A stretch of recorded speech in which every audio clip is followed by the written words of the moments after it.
Hello အားလုံးပဲမင်္ဂလာပါရှင်ဒီနေ့မှာတော့ဒါနောက်တွဲဟိုမှာအရန်ကိုမြန်တဲ့နောက်တွဲစတုံးလေးထုံးပြပေးမှာဖြစ်ပါတယ်ဒါပညာမျှဝေပေးတဲ့သဘောလေးပါလိုအပ်တဲ့သူတွေအတွက်ဖြစ်ပါတယ်တည်ပြီးသားသူတွေကတော့ကြော်သွားလို့ရပါတယ်ရှင်စီးတိုင်းစီးမယ်တစ်ခါလောက်မှထပ်ပြီးတော့တည်ပင်ထက်စီးမယ်ပေါ့နော်အောက်ကပုံနေတဲ့သပင်ကိုတော့နှစ်ဖက်ခွဲပြီးတော့ကျစ်စာမီကျစ်ပါမယ်ပြီးတော့လက်ကလေးကနည်းနည်းလိုက်မှုှပေးမယ်ပေါ့နော်ပွားလေးဖြစ်သွားအောင်ပါဒီစတုံးလေးကနောက်တွဲဆိုပေမဲ့တသိက်ကလေးနဲ့လှတယ်ပေါ့မြန်လဲချိန်မပေးရဘူးပေါ့အဓိကအဲ့လိုစွန့်ကျွေးတွေလက်မှတ်ထိုးပွဲတွေမှာ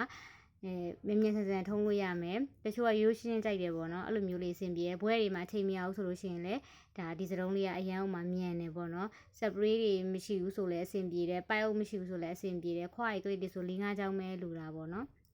ဆိုတော့လုံးပြန်ခောက်မယ်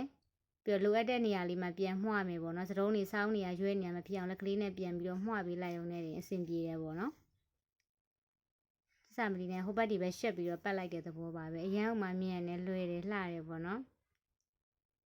ဒါလေးကိုရှာတွေ့ထားလို့ပြန်လဲမျှဝေပေးတာဖြစ်ပါတယ်ရှင်လိုအပ်တဲ့သူတွေအတွက်ပါဒီစတုံးလေးကိုသဘောကျရဲဆိုရင်လွယ်ကူရိုးရှင်းတဲ့ပုံစံလေးတွေသဘောကျရဲဆိုနောက်ပိုင်းကြားလို့ရှိရင်ထပ်တင်ပေးဖို့ရှိပါတယ်အဲ့တော့ like ကလေးတွေ follow လေးလုပ်ခဲ့လို့ရပါတယ်ရှင်ကြည့်ပေးကြရောက်စီတိုင်းကျေးဇူးအများကြီးတင်ပါတယ်